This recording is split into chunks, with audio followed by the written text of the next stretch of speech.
This is the Detroit Sports Podcast Network. In the coaching segment, there was a part where I was like, what? There was a point where you were staring up this way. What are we talking about? Yeah, and I was like... I couldn't remember what we were talking. And I was trying, I was sitting there trying to remember what the conversation was about. I was like, my man is out of it right now. It was so great. And that doesn't come from just being tired to be that out of it. No. If you're ready, we can go. You like that? I'm ready, but I just feel like we have so much stuff to talk about. We can talk today. about everything, dude. I think we should. Whatever you want. We should talk about it all. We can talk about how I fucking bought brand new lights so I can change these. So when you came here, you didn't have this fucking weird, soft yellow light. Oh, it looks like fucking the room puked and pissed on itself. So are we recording? Yeah. Okay.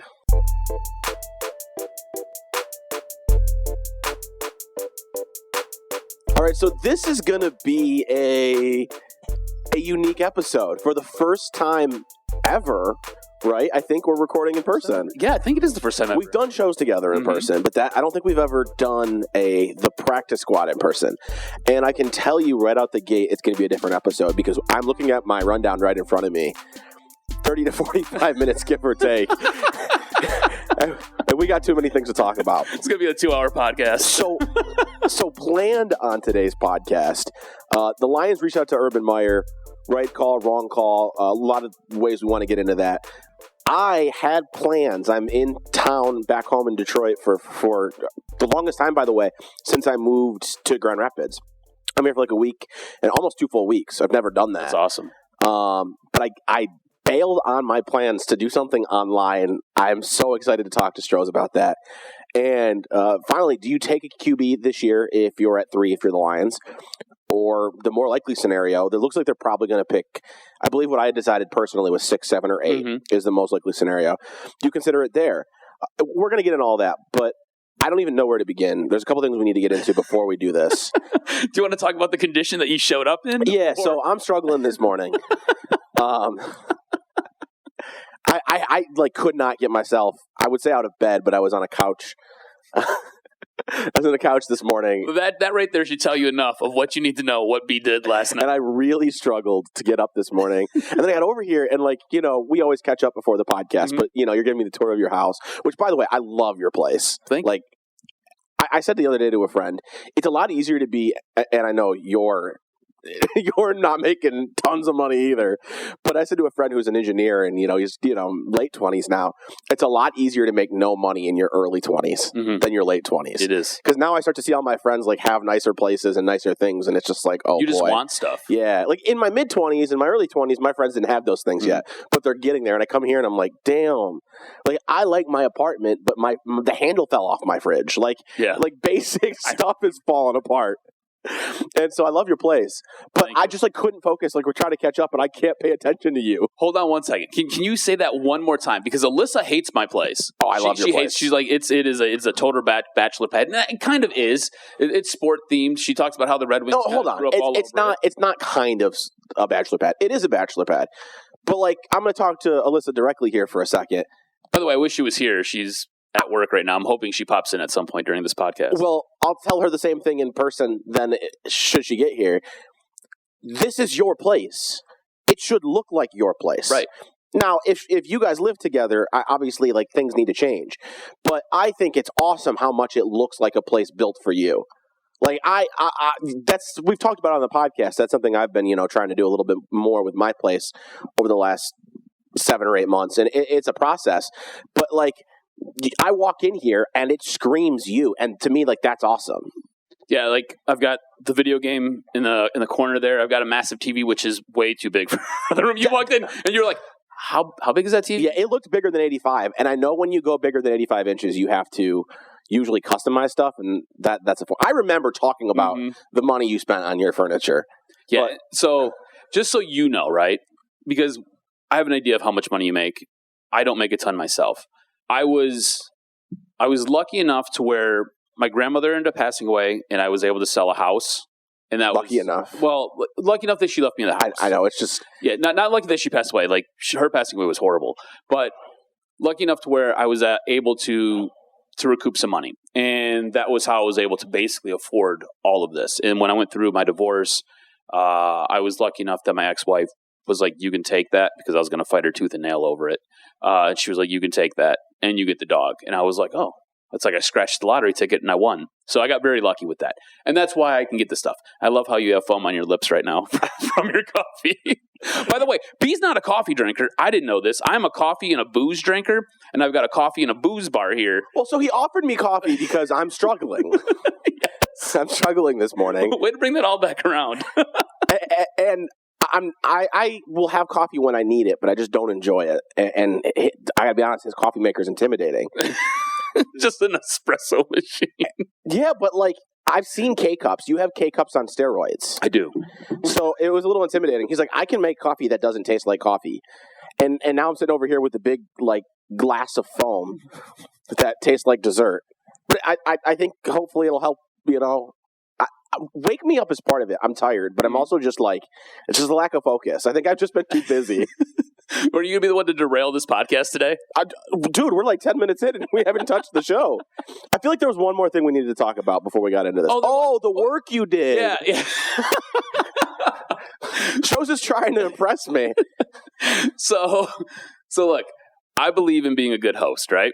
So you come over, you should really want for nothing. I will feed you if you want. I want to make sure that you have drinks. I want to make sure that you're comfortable, okay?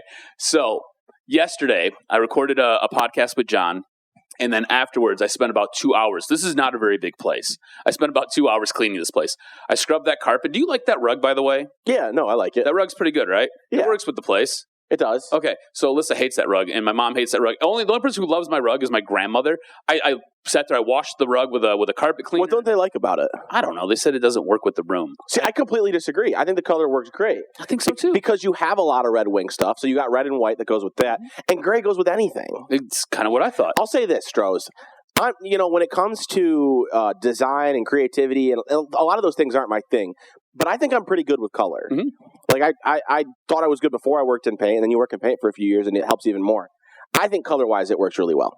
I think so, too. I think it works. They hate it. But I sat there, I took a carpet cleaner to it. I dusted everything. I even went as far as so in this room right here that we're in, I normally have soft white bulbs. I hate soft white bulbs. I hate it. It looks like somebody puked and pissed all over the room because it gives off this weird yellow glow. I went and I brought brand new light bulbs for the chandelier, and I put some daylight bulbs in there. New light bulbs. How long have you lived here? A year.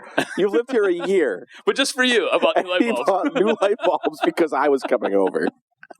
Look, man, I want you to feel comfortable in here. I'm uncomfortable with your intentions after this podcast is over. What are you trying to do? To seduce you. Just wait. It feels like that's the goal. Oh, wait, here. Hold on. You continue to talk. Just wait. You continue. He's leaving to go grab something. I don't even really know what to do here, Stroz. It's the God. It's the giant tub of baby oil. Just readily available. I thought you only had those on you for the sake of, like, Big Drew and Jim and oh, no. This podcast. Like, oh, no. No, bro. Off air, we'll talk about what you can do with some baby oil. It's a good time. Oh, my God. Mm-hmm. Okay, well, we don't need to get into that. We can get into the podcast. Sorry if you listen for the practice squad. This wasn't the practice squad. I'm not sure what this last 10 minutes were. Practice squad on steroids right here. So this first topic that we're going to get into, I initially, when you brought it up, didn't see the point to it. Yeah. Because, the Lions reached out to Urban Meyer. And my initial reaction is, does it matter? He's not coaching in the NFL this year, right? I don't know. I mean, this is the thing. It sounds like he has two prime opportunities, right? Whether it be the Jags who reached out to him or your Detroit Lions who reached out to him. And I think the Jags job, strictly based upon the fact that you get the number 1 overall draft pick this year, is probably the better of the two jobs. All that being said, this guy regularly goes someplace, coaches for a couple years, dips out, does TV, and then next thing you know, he gets the itch again. So if he has the itch, he has two teams that are reaching out to him from the NFL. Yeah, and see, that's the next step for him. I don't know that I see him doing the NFL. You think maybe going to USC? USC's I think that's far more likely. I think it's a little bit more likely. I know that he's already told them he's not interested, or like Texas. Mm-hmm. There's so much more control over your team in college football, and I think there are some guys, a la Nick Saban, who need that. And I know he tried out the NFL and it didn't work. And I know some guys, obviously, like Kingsbury's had some success already in the NFL. But I think a guy like Urban, I don't know how to put this. Because I don't mean to imply like he's dirty and nobody else is. Everybody's freaking dirty. But like I think the guy like that who's like very comfortable taking every advantage he can, I think that guy needs the college football world to succeed. And so I kind of don't, it doesn't feel realistic to me. In terms of like how do I feel about the Lions reaching out? You know what? I'm fine with it because I think finding a coach is guesswork to a large extent. Like there are incredible coordinators. Like I think you look at Jim Schwartz. He's had so much success in different places as a coordinator. He's very clearly a good defensive coordinator, and he wasn't ready to be a head coach yet. Maybe he is now. Maybe he's not. But we've seen Urban have so much success at the college level that I respect the willingness to go that route. I still would be much more excited by Bieniemy personally, but I don't mind them reaching out. So I think my big issue with them reaching out is you haven't even picked your GM yet. And we've kind of seen this done before. We've seen this last year. Or we've seen this, 5 years ago, when Bob Quinn was hired. He was stuck with his head coach, which was Jim Caldwell, and obviously found every excuse to get rid of Jim Caldwell, brought in, obviously, Matt Patricia. It didn't work. So do you go out and do you hire your coach before you hire your GM? I don't know if that's the right move. I don't know if that's the smart move. See, like, my default answer would be no, but I think that there are some decisions you would make that, like, it has to be done differently. Like, I just got done telling you, I think Urban needs the control, needs the ability to push the boundaries. And so in the world where Urban's the guy you hire, I'm okay with doing things backwards. And making him, and like, I want to say San Francisco works that way. Yeah, San Francisco did work that way. So while it's not the norm, and it's not the route I want to go, like, I can applaud being bold and going after Urban without a GM and saying, like, hey, like, if you want this job, like, it's yours, and you're going to get to hire the GM. Like, we want you to do this all. And it's a risky move, and it's failed a lot. But I think it's all a guessing game anyways. It's not, to me, it's not all that different than Michigan going after Jim Harbaugh. Like, it didn't end up working out the way you wanted it to, but you still had some success, and I still think it was worth the home run, like, shot. Because that's what it would be doing. Hiring Urban would be like swinging for the fences, knowing you might strike out entirely. You're not hitting a single or a double with Urban Meyer, and for that reason, no, I don't want to see them hire a GM before they hire a coach before a GM. But in the right circumstance, I'm okay with it.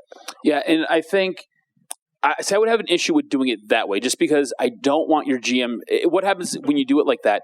Your GM who comes in knows going into it that, hey, this is my next head coach. This is the guy who I'm stuck with. So you have to make sure that GM, and I think it limits your candidates for good GMs if you do that. Now, my issue with Urban Meyer, like you said, we both agree that he bends or breaks every rule. And I want to be very clear. I don't even mean that as an insult to him. That's just the world of college football. It's just how it is. And again, I've been on record of saying cheat to win. Yeah, absolutely. If Jim Harbaugh started stuffing $100 bills into guys' pants to have him come here, and he actually wins a national championship, I'm great with it. Yeah, shit. same. At this point, I'll take a Big Ten championship. I don't care. The standards are low, but I don't know if that game, in the way he is, translates to the NFL. I don't either. The thing is, I think he motivates guys, and I think he motivates guys and gets the most out of them. He has proven that he can take good athletes and turn them into incredible players and get a ton out of them. And I think that works at the National Football League level. And I'm just not 100% sure if his heart would be in it, because he might be a guy who's here for 3 years. See, I don't care about that part at all. Like, not even a little bit. But like here for 3 years, you get things kind of going, then, all of a sudden I'm having a heart ailment, or, I'm having a health issue. I got to go. Yeah, but I don't know that that's fair. Because he always seems like he flirts with what might be better, with the grass that's always green. But he won a championship with Ohio State. Yes. He won a championship with Florida. Yes. He didn't win a championship before that, but like, was it Utah he was at? It was Utah, but he made them a contender. So like they were. He hasn't left before finding success. Correct. And let's be real here. It shouldn't take, I don't know where you stand on this, but I'm a firm believer. Like, I don't care who you are. It shouldn't take more than 3 years to make a playoffs in the NFL. The Lions went from 0-16 to making the playoffs in 3 years. I agree with you 100%. And I don't think this is the 0-16 Lions. I'm not telling you they're perfect, but this is not the 0-16 Lions, even if you go and draft a quarterback. And we'll get into that here in the next 20, 30 minutes. But Urban, if you go and get Urban, and again, I don't think it's in play. If you go and get Urban, and in 3 years from now he says, I'm done, that's fine, because 3 years from now I was either going to fire you or you found success. Right. And so it doesn't particularly matter to me that he might have his foot out the door. If you told me the Lions could get out of Urban Meyer what the 49ers got out of Jim Harbaugh, I'd take it in a second. Oh, for sure. For sure, in a heartbeat. And I'm okay with that. It's just this is my vision. Again, this is me going into this. I'm calling it a rebuild. I think you have to tear everything down. You got to start from scratch with this Detroit Lions organization right now. I'm looking for longevity. I'm looking to somebody to come in and build success. And I'm not saying you end your career here. But what I'm saying is I want you to lay either the groundwork or the footprint for what's going to come next and help get this organization over the hump to be a team that contends. I mean, you can look at the San Francisco 49ers. The 49ers after Jim Harbaugh were a complete mess. For a year? In utter disarray. And I think it was like 2 years. But they go out and they basically revamp their entire front office and they do things totally different. They bring in Kyle Shanahan. They bring in John Lynch. And now this team is now playing in another Super Bowl. Okay, again, you didn't win it, but you're playing in another Super Bowl. And this year, I think, would have been different had they not sustained all the injuries. You can't. I think they've been good this year, given everything they're dealing with. Exactly. And I think next year they're going to be a good football team. Yeah, no, they look like one of the powers of the NFL right now. And that's what I'm looking for. I'm looking for that head coach. I'm looking for that general manager to come in and basically set that up for this organization. So going forward, if you're only going to be here for 3 years, fine. But in those 3 years, I need success. I need you to get this team to be a playoff contender. But I kind of look at that hire as exactly that.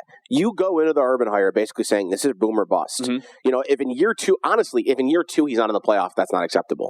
Because you're not expecting him to be 5 or 6 years. So if in year two he's not getting it done, then you turn the page then. Right. So let me ask this and kind of put a bow on it before we move on to my online New Year's Eve party. Would you we'll get into it. If he was hired, and again, I think this is fantasy land. I really don't think he's going to coach in the NFL. Where would you be at? Like compare it to previous Lions hires, compare it to names that are out there now. Like how would you feel? I would be excited. Look, I think he's a really good head coach. I really do. I think he's a great coach, and I think he's a great motivator, and I think he's a really good leader. This guy gets the most out of the talent that he has, and he finds ways to either build his system or build his scheme around the guys that he has. So I would be excited because he's proven he can do it. He's done it in Utah, which is not a very easy place to win. He did it in Florida, made them very relevant, and he did it with multiple quarterbacks in Florida, doing multiple things, playing multiple styles on offense. He did it at Ohio State. You know, the guy everywhere he goes, he is a winner. So I would be okay. I would be excited with it. Is he the number one guy on my list? No. Who is ahead of him? Probably Robert Saleh. I like Saleh. Is Saleh your number one? I think so. Over Bieniemy? I think so, yeah. Crazy, See, man. here's the thing. And like me and you have talked about Bieniemy, right? And I know you love Bieniemy. I love Andy Reid assistants. It's that simple. Yeah. And I get that. I totally understand that. But I don't know how much of that offense is Bieniemy and how much of that offense is Andy Reid's system. My issue with that is that, like, because I understand it, I do, is he's had offensive coordinators go on to succeed before. Mm-hmm. So, like, I just think he prepares. I think there's proof that he prepares his assistants better than anybody else. You can look at John Harbaugh. John Harbaugh is a prime example. And I totally agree with you. And I think his coaching tree, after you pointed it out to me and you blew my mind with it, because I was like, what are you talking about? And then I did some research and I was like, holy shit, B's 100% right. He is an exceptional head coach and he has a great coaching tree. It's just why I struggle with using that against him. Like, I understand it. I do. And that's why, like, I like Saleh. Saleh is my number two, like, realistic option because he's building a defense on a team with an offensive coordinator as a head coach. But I to me, there's too much track record of Andy Reid's offensive coordinator still having success to ask who it's on. Because you know what I'd do? If Bieniemy failed, I'd fire him and hire Andy Reid's next offensive coordinator. I swear to you right now, if I was running an NFL franchise, I would keep firing coaches until one of Andy Reid's coordinators worked out. I'm serious. Like, obviously, if they decide not to come, there's nothing you can do about it. But, like, I would want to make it clear that, like, Andy Reid's coaches are in a pipeline straight to me, and one of them's going to work out. That would be interesting to bring in Bieniemy, who is all the talk. Like, everybody loves Bieniemy right now. He is the guy, right? Would you not say? Here it feels like there's a movement for Salah. Well, yeah, Salah, this is also his hometown. Right, and I think that's part of why. But I would say nationally, Bieniemy's won. So I would agree with you. And I think he is number one, and he's number one with a bullet. What's interesting to me, though, is you go get a guy like Salah, who I don't think necessarily having experience with the organization is necessarily important. I don't think it means anything. I think it's important in college to kind of know what you're walking into. I don't think that's important in college. I lived through the whole Rich Rod fiasco. It was a mess. It was a mess because he lost. If he was a winner, it would have been different. You're absolutely right. But I think getting guys who can come in and, I don't know, the Lions defense is absolutely poor. Absolutely poor. I think what you could do is you could go out, grab a guy like Salah, and you can bring in the 49ers passing coordinator. Is that? Who the hell knows passing coordinators' names? Nobody's prepared for the next OC. Get the hell out of here. You could bring in Mike LaFleur, who is Matt LaFleur's brother, and I think that would be your next OC. I wouldn't want to go that route for the record. No. Why?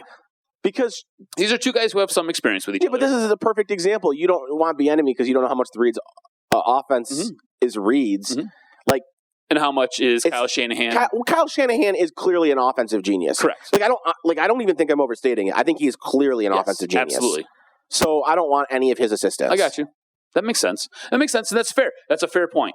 And you're probably right. It's the route he'd go. Yeah. But I would be disappointed in that. That's a fair point. And I totally understand that. I totally get it. Also, this man's running an offense with Nick Mullins. What can he possibly know? Well, they got a win last week. Imagine, yeah, I know they did. How the hell are you doing that? They cost me money. I gambled last week since I was in town. I bet a bunch of games, and that was when I bet against them. Yeah. Dude, they got George Kittle back. I'm sorry. By the way, Kittle killed my fantasy team. Could you imagine going from coordinating a team? I mean, he's not coordinating right now, but calling plays, being involved in the offense with Nick Mullins, and then being asked to run an offense with Matthew Stafford. I understand you want to move on from him, but it would look wildly different. It would look wildly different. But doesn't that make you a little bit excited? Like, you have all the limitations with Nick Mullins, and then you have... No, because I don't think he does anything. I think passing game coordinator is a nice way of saying coffee bitch. Coffee.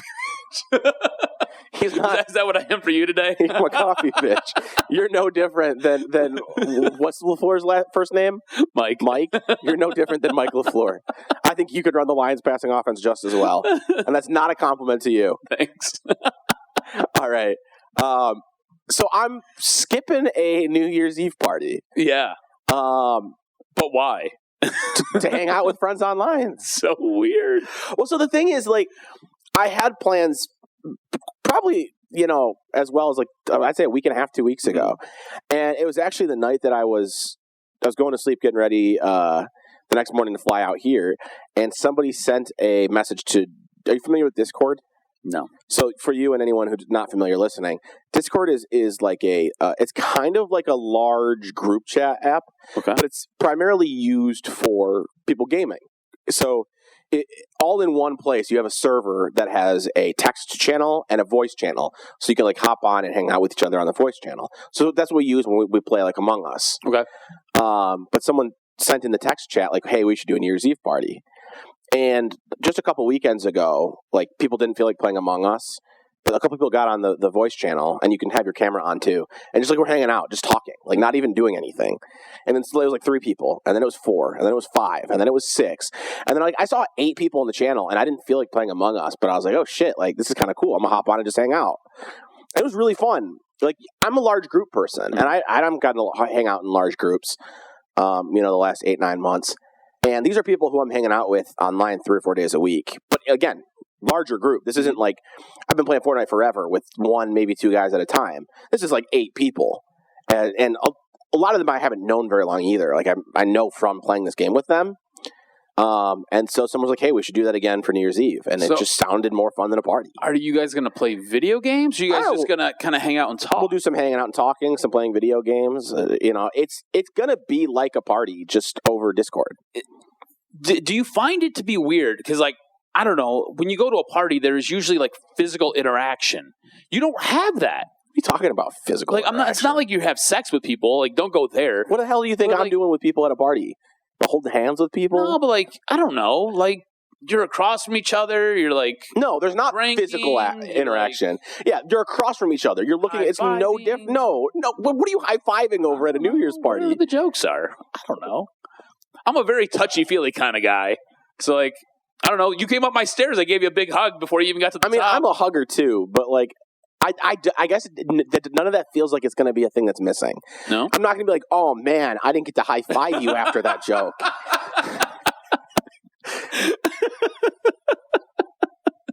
When you put it like that, B. No, I just like, I don't know. So I felt guilty canceling. Yeah, it's hard to tell somebody that. It's hard to say I'm ditching your party to hang out with people online. But honestly, what happened is like I was just thinking about it, and like I felt really sad about the idea of missing it. Like these are people that I hang out with 3 or 4 days a week right now. Right. I was gonna say you spend probably more time with them than you do just anybody else. Well, yeah, anybody else here. Like I come back here and I see all my good friends that I've known for a long time, and I've been doing that all week. Yeah. But like it's already, they're still playing games and I'm not on with them, and like it kind of sucks when those are the people you hang out with now, and so it's one thing to just miss our normal like Tuesday night Among Us, but it's another to like miss out on like a party. Like I don't know, it's that missing out on that sounded worse to me than missing out on the physical in-person party. So. How many people are going to be on this online party? How many are you expecting? I don't know, honestly. So that was when I was trying to figure out if I was willing to bail or not. I was trying to like get commitments from people, and I would say I have maybe 6 commitments. Okay. But the Discord server's got like 50 people in it. Okay. It's got probably 20 active people. I wouldn't surprise 12, 15 maybe. So it's a nice party. Yeah, no, it'll be really cool. Like I'm confident. Let me put it this way. I'm 100% confident I will enjoy it more than the physical party I was going to go to. I don't have a single doubt in my mind about that. It's weird. Are you more of a texter or more of a phone call guy? We've talked about this before. I'm sorry. Ask that one more time. Are you more of a texter or more of a phone call? Okay. That's what I thought you said, but I heard temperature the first time. A temperature phone call. You're doing a really good job for not really being... I zoned out entirely one time, and I don't know. I noticed. I was like, what the fuck is he looking at? It did happen, and I just like totally lost it. You're doing a really good job, though. I think the coffee helps a little bit. God, where were we now? I was doing fine until you derailed me. Are you more of a texter or are you more I'm more of a phone caller. More of a phone caller. Okay. Definitely. So this works for you then. So let's say if you're more of a text person, this might like I don't know how you're going to keep your interest and how you're going to stay focused. I promise you, I'm not like it's not even. I have no doubts about it. Like I could not be more sure I'm going to love this. So like, what's your setup going to be like? Like walk me through your setup because do you do it with your laptop or do you do it with your phone? You do it with your laptop. Yeah, okay. Laptop. So you're going to have your laptop set up in your kitchen or are you going to have your laptop set up in your bedroom? I'll be in my dad's basement. Okay, so you'll be in the basement. Are you going to like have TV on? You're going to be doing other things? No. You're just be like on the laptop. Hanging out, it's going to be drinking. like a damn Zoom call. Yeah. This is going to be like what people live through for like work meetings for like 7 months. But like, and it's like drinking and like, we'll play party games. Well, act like people weren't getting drunk on their Zoom calls for work. Are you familiar with Quiplash? No. Okay, it's just a party game. Okay. And like we played that last time we were just hanging out. I don't. Bring me into your world, B. Like this. No. Quiplash isn't my world. It's so weird because there's such a generational gap between us. Quiplash isn't my world. Quiplash is just. Like it's a fairly popular thing. It's a party game where you get asked a question, you have to answer it the funniest way possible, and then your answer gets pitted against your friend's answer, and people vote on what's the funniest answer. Okay, that sounds fun. And so like we played that last time. It's just a party game. That's all it is. And we played that over Discord. Okay. And so it's like we won't be doing nothing. There will be things on in the background, kind of like when you go to a party. Maybe there's a game on. Maybe there's music. The music or the game or whatever, that's not the focus of the party, but it's happening. So who's hosting the party? Like, does somebody host it, or is like the whole group? Does that mean? Or does the whole group? Discord's hosting it. Okay. Does someone got a camera on their living room couch? Yeah, I'm just trying to figure out how this works. Walk me through it. That's all. It's so weird. It's so weird to me. Like, I don't think I would ever. Do you want to join us? I think I'm going to be at my sister's. I'm not sure yet. But I don't think I would ever bail on a physical party to do an online party. Like I would, like I have bailed on physical events. So either we could record a podcast, which I guess is kind of online, or so I could do something else, right? But I don't think I would ever bail on a physical party to do an online. What are you getting at a physical party that you can't get at an online party? I don't know. I've never done an online party, so I can't answer You that. give me what comes to mind, and I'll tell you whether or not you're right. I mean, obviously, you're gonna have that social interaction. No, it's the same. I'm literally going to be. You ever done a FaceTime? No, I don't have Apple. Whatever, dude. I've done a Zoom call. I've done a Skype call with you. Do you not feel like there's physical or not physical? There's sorry, zero. human. There's zero no, physical. Not physical. You said human or social. Is there not social interaction? There's social interaction. Yes. Okay, so that's not there. I mean, you have social interaction every week. So what else what else are you missing out on? I don't know. Like the literal only thing that you can't do, Stroz. The only thing different. Period. End of story. Is you can't touch people. It's true, and I'm very touchy feely. But this is what. If you want to dance, go ahead and dance. It doesn't change things. You're not by yourself. When you're on your camera, I don't know. It's just weird to me. I don't know. I feel like when you have parties, right? There's usually food. There's usually booze. There's usually all food and booze. So like, I don't know. I just feel like there's always like a host, and the host does the party, and you always thank the host. I don't know. You're thinking Discord. Okay, so I don't know. It's just weird to me, man. It is just different. It's not though. All I'm doing is telling you it's not that different. And you're just bailing on a physical party to do an online party. I think it's just strange to me. It's a brave new world we live in, B. It is weird. There is such a generational gap between us. Do you realize this? And it was evident. Like Alyssa pointed this out to me. She listened to our Christmas episode, right? And she pointed it out to me. She's like, "Your Christmas movies compared to his Christmas movies, it's like I don't know if that was just generational though. I just I've seen your movies. They just didn't do it for me. I mean, she's right. I saw the same thing. It's just crazy. Like never in a million years would I ever think, hey, I'm not going to go to this party so I can go hang out with my. In all honesty, but here's the thing. I think it's more about these are the people that I'm closer with. Right, and I understand that. I totally get that, right? So for you, I understand because these are the people you I'm hanging out with all the time right now. Yeah. These are your basically your Monday through Friday guys. Yeah, these are people who I hang out with now. Every day. So like I get it. It makes sense to me. I'm just saying it's weird. So maybe New Year's Eve isn't the time, but you should join to play Among Us with us one of these days. I would love to. I have no idea what I'm doing. You have to explain it to me. I don't know if you want to do it now. No. We don't have time for that now. Oh, yeah, 'cause we got someplace to be. No, I didn't mean that. I just mean people aren't going to listen to this podcast as is. It's too long. We got to wrap it up. We got to talk about quarterbacks. Quarterbacks. Are we drafting at 3? So hold on. 10? There's one major difference between me and you in the way we prep. We both like hypotheticals. Yes. But sometimes I'm convinced you live in hypothetical land. I love hypotheticals. Do you take, pull back the curtain. This is the email Stroz sent me. The third topic. Do you take a quarterback this year at 3? Or top 10. No, hold on. Do you take a quarterback this year at 3? It says event, but even top 10. But that's the first question. Stroz, you're aware the Lions are not picking at 3 this year, right? They have a chance. Stop it. There's a possibility. I'm throwing I have a chance to fuck Kate Upton. Do you? Exactly. That's my point. Neither of those things aren't going to happen. I think she's happy with Justin Verlander, and I don't think the 4 teams out of the Lions are all losing or all winning. So have you seen the matchups? There's no chance. Yeah. I think they get lucky if they move up one spot, and they're at 7 right now, right? Yes. Yeah. So it's weird. Oh, you said going into this you have them picking 7 or 8. I said 6, 7, or 8. 6, 7. So I think it's possible one team wins, which would move them up to 6, or the strength of schedule, which is the tiebreaker for tied teams, is very, very close between them and the Giants. Mm-hmm. It is in play they could fall a spot on strength of schedule. It's true. Now this is kind of, I don't know. Let's maybe work backwards here. Do you think that they take? We both agree that they're going to be drafting in the top 10 this year. Yeah, I sure hope they don't win. Okay, because that's the only way they're not.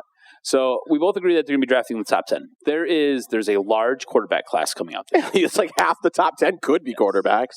Do you agree that they should take a quarterback with this pick?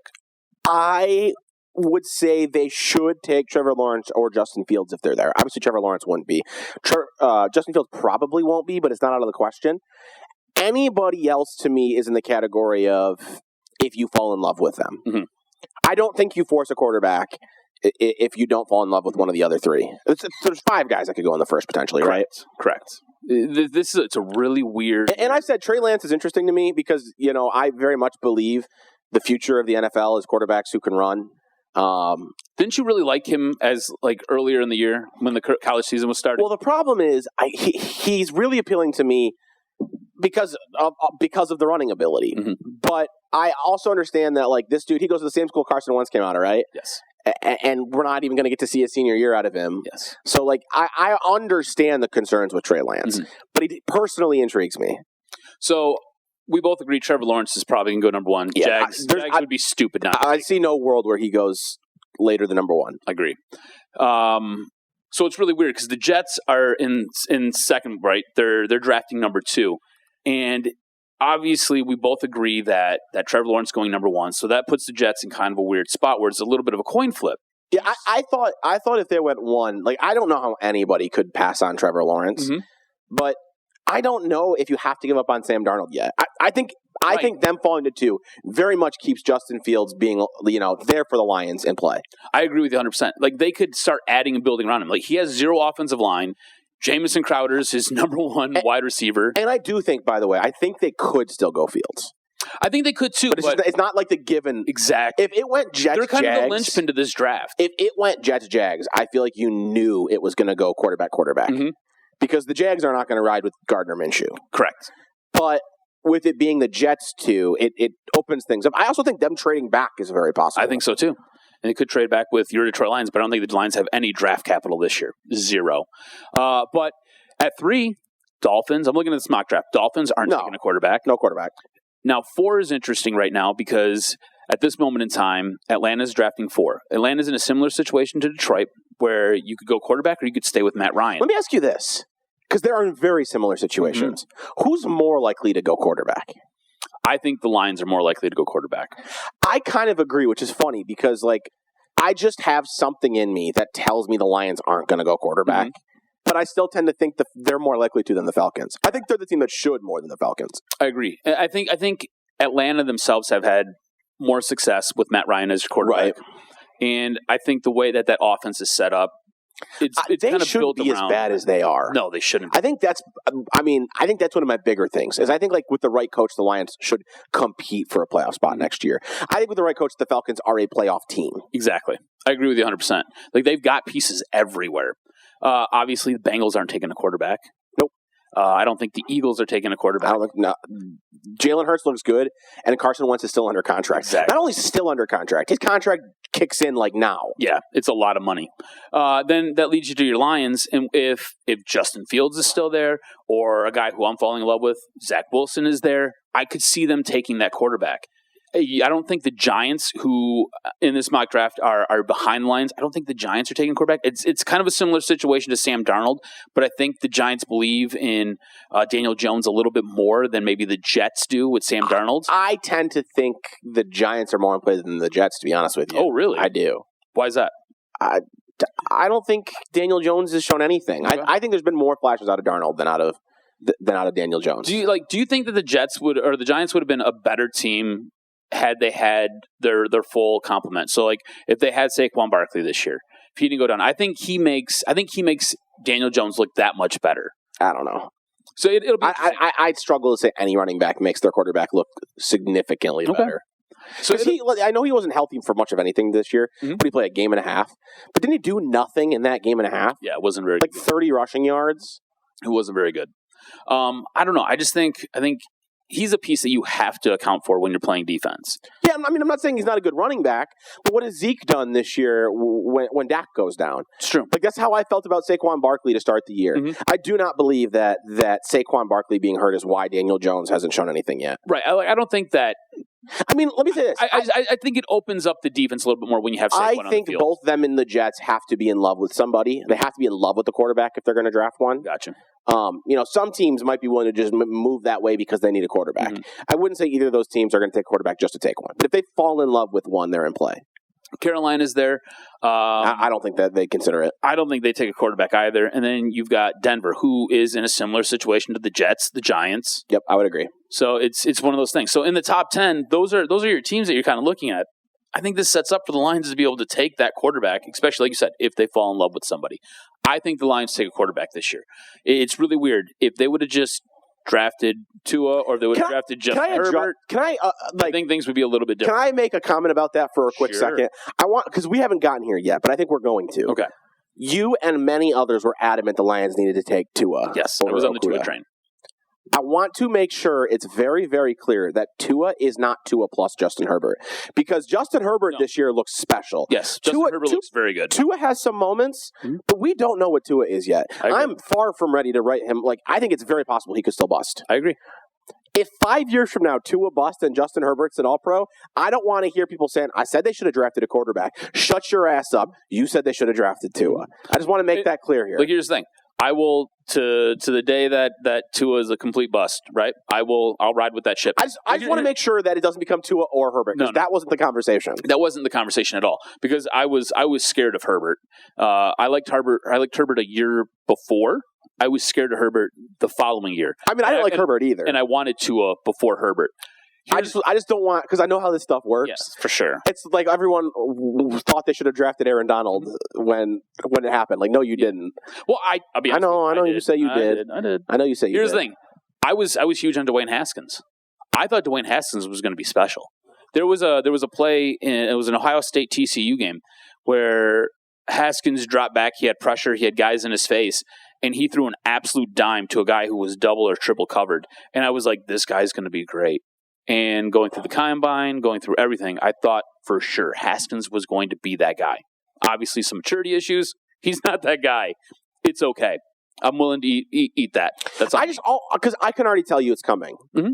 If a few years from now Okudah isn't great and Herbert is, but Tua's not either, you're gonna hear people saying, "I said take a quarterback," and it's no. No, you said take Tua. That was not the movement. People wanted Tua. Yep. Now, I'm not as sold that they go quarterback as you are. Okay. I think you also want them to more than me. I've said Trevor Lawrence or Justin Fields. I'm all the way in. I want one.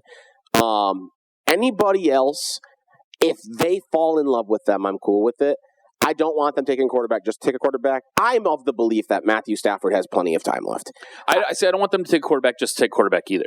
I want you to get your next guy. And if he's not there, if Justin Fields is their guy and he's not there, you don't want them to go with one of the other three. You won't be complaining the podcast afterwards that they didn't go quarterback. Again, we're gonna have to wait to see. I don't want to say yes or no. So we're gonna have to wait and see where they're drafting, right?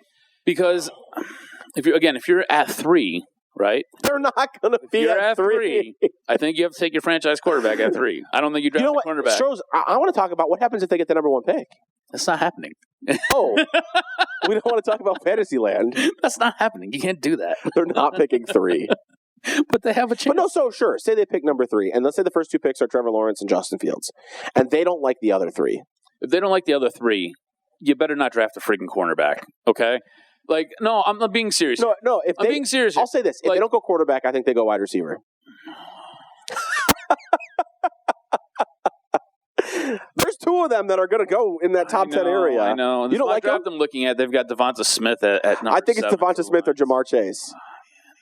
Okay, let's not get too deep into that. It's too early to be getting into that. You just see me just getting frustrated. Yeah, no, I don't know why that hurts you that bad. They need a receiver. They do need a receiver. The thing is, I think you would agree with me that they need to address that defensive line. And you need to find your J.J. Watt, basically. Find your edge rusher who's going to just terrorize quarterbacks. We've already gone off rail a bunch this podcast, so I want to reel it back in. Go grab Micah Parsons. He's there. Say they do go quarterback. Yeah. How do you handle that transition? Is it bye-bye Stafford? Is it – because here's something I'm not okay with. I'm going to say this right here, right now. If Stafford gets the starting job, Stafford keeps the starting job. That's maybe not the right way to do business in this situation. I'm absolutely not ending Stafford's career with the Lions in the middle of a season. There's no quarterback competition. I'm either giving Stafford the job or I'm giving it to the rookie. I think it would be so disrespectful for I know some people are Stafford haters, and you're going to look back on this time 20 years from now and go, oh man, I was stupid, but it would just be so dirty to end his career that way. I would say you bring your quarterback in, he's going to sit for a year. That's the game plan. That's what we're No matter who it is. No matter who it is. You're sitting for a year behind Stafford. I do think if they go quarterback, that's the route they go. Now, that being said, if Stafford gets hurt and somebody comes on, say week 4, right? Say it is Zach Wilson. Say Zach Wilson comes out and he looks special. I think you ride the hot hand. I think you go the Alex Smith. That's a little bit Colin different of a scenario. If a guy comes out and makes it clear you can't bench him, fine. I mean, like look what happened with the Chargers this year, right? Justin Herbert was supposed to sit all year. Yeah, but okay. Tyrod got stabbed in the lung by a medical attendant. Yeah, two things here. One, that's Tyrod Taylor. I get it. That's Tyrod Taylor. I'm just saying. When Tyrod Taylor retires, 15 years from now, when someone says the name Tyrod Taylor, and you're like, damn, I forgot about him. Mm-hmm. What team are you going to think of him as the quarterback of? Probably Buffalo. And even that's like maybe. Yeah. Like how long was he there? 2 years? Maybe. 3? Yeah. Like Stafford is a guy who is going to go down as of right now, the best quarterback in Lions history. For sure. And he was there with you after that 0-16. He's been through the playoffs. Like, it's a different kind of guy. Now, that being said, if a guy comes out in the regular season and proves you can't sit him, it's a little bit of a discussion. Mm-hmm. But what I don't want to see is what happened to Ryan Fitzpatrick. Yes. I don't want to see, like, if Stafford's the starter next year and you have a rookie quarterback, and while playing well, he gets benched, that would be unacceptable. Yeah, no, for sure. Like, that's a bit of an issue. That's a bit of an issue because Ryan Fitzpatrick was kind of ripping it up. And the Dolphins look like a good team. And let's talk about the way they handle this thing, huh? Fighting for a playoff spot, and Tua is not getting the job done. They go to Ryan Fitzpatrick. He gets the win. And who starts next week? Yeah. Tua. It's not. Now, they have no loyalty to Ryan Fitzpatrick, and loyalty in sports is generally a bad thing. But I think some guys have earned it. You know, what they did to Calvin Johnson, what they did to Barry. Like, I think you make it very clear to Stafford, like, this is your job to lose. Could you lose it? Sure. But this is your job to lose. Or you just set the ship down the road, you trade it, you cut it, you do whatever you have to do, and you give it to the rookie. Like, Stafford shouldn't be entering the year as a backup quarterback.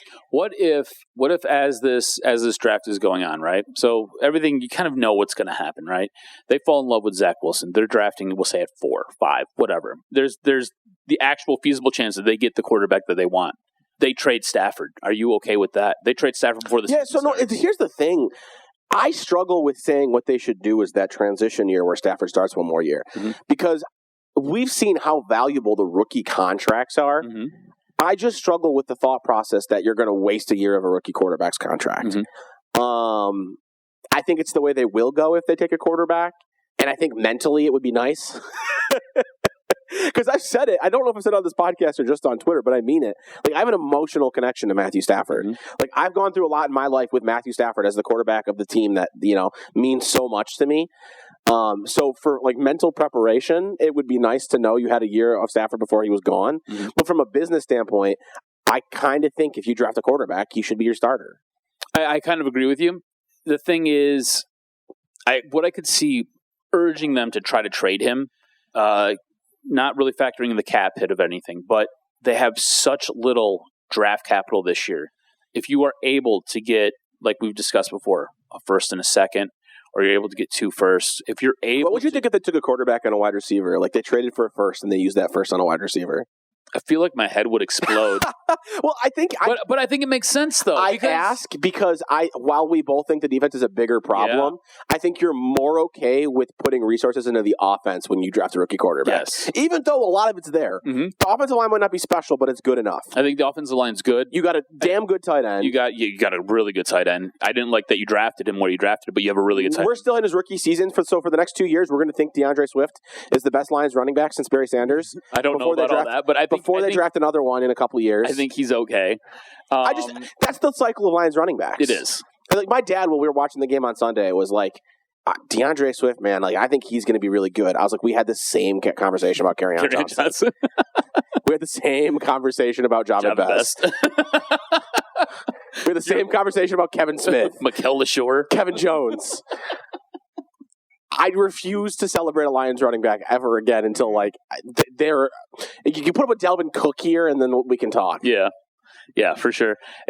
But there are pieces there. The receiving situation, however, I believe Quintez Cephas is the only receiver under contract for next year. Yeah, it's true. Like, and I've liked a little bit he's shown this year, but he's not your number one. So, like, teams that could realistically be looking at Matt Stafford, right? So at 10, possibly Denver, the Dallas Cowboys after that. maybe New England. I think New England would be a crazy fit for Matt I think Denver is the one that I mean, we talked about it last podcast. Washington's really interesting Washington's too. really interesting. But I think Denver is the highest pick that would be intriguing. Yeah. Because they got a lot of young receivers there. They've got some pieces on defense. Yep. You got San Francisco as well. Indianapolis. We talked about Washington.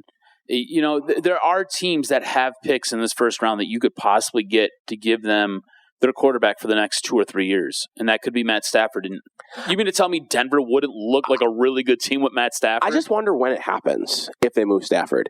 Because you're probably waiting until after the draft. You could do it before the draft. The problem with doing it before the draft. You can't do it the problem with doing it before the draft is if you're all in on somebody and he doesn't make it there. Yes, that's the problem. And they got themselves in a bit of an issue last year when they went out and they signed Chase Daniels instead of. Which, by the way, I'm sorry, just another derailment here. Do you know how embarrassing it is to pay a backup to be like the highest paid backup in the league, and he looks like absolute trash, and then have to bench him? Yeah, I'm sorry. That's embarrassing. Like, they came out when Stafford left the game on Sunday, and they looked like a team that couldn't play normal football because their quarterback was that bad. That's fine when you don't pay your backup. Mm-hmm. You know, when David Blau comes into the game, you expect that. When you pay Chase Daniel to be your backup, I'm not asking him to be Matthew Stafford, but the offense better look like an NFL offense. It looked like he did zero film study and was just so ill-prepared for this game. And I just don't understand. It looked like he did zero film study. I hate those reads. It just looked like he's a bad quarterback, Stroz. I mean, he's not a good quarterback. That's why he's a backup. But he's a guy who's also been able to get it done. You know, but he's like 35. He beat you guys. He's at 35. Last Thanksgiving. He's 35. I don't know, man. It's nuts that he. What's crazy is that you can drag your career on that long as a career-long backup. Yeah, absolutely nuts. Absolutely nuts. Wouldn't you feel better? I know David Blau's not anything special, but he's making a couple $100,000. And I felt equally as good with him on the field. Yeah. Not paying him 3 years for $19 million. It's nuts to me. Anyways, let me put it like this. So you draft your quarterback 4 or 5, whatever. It's Zach Wilson, and Devonta Smith is still there. Sure. I'm cool with that. Because you got your quarterback of the future, and you possibly have a Hall of Fame wide receiver. I mean, that's projecting way too cut a little bit. It's projecting way too much. You got a guy who is a sick talent. Defense matters more, and it's what they need in terms of what they need to fix more. Because the offense has got some pieces there, but if you go to a rookie quarterback, I don't have a problem with giving him too much. No, I don't. It's a little bit harder, to watch them year after year after year, give more to Stafford because he's good. But I get wanting to set up a rookie. Yeah. Anything else we need to get into in terms of drafting a quarterback? No, man. This was fun. I like seeing you. I like doing this stuff in person, man. Yeah, no, I thought it would be a cool opportunity to do something different.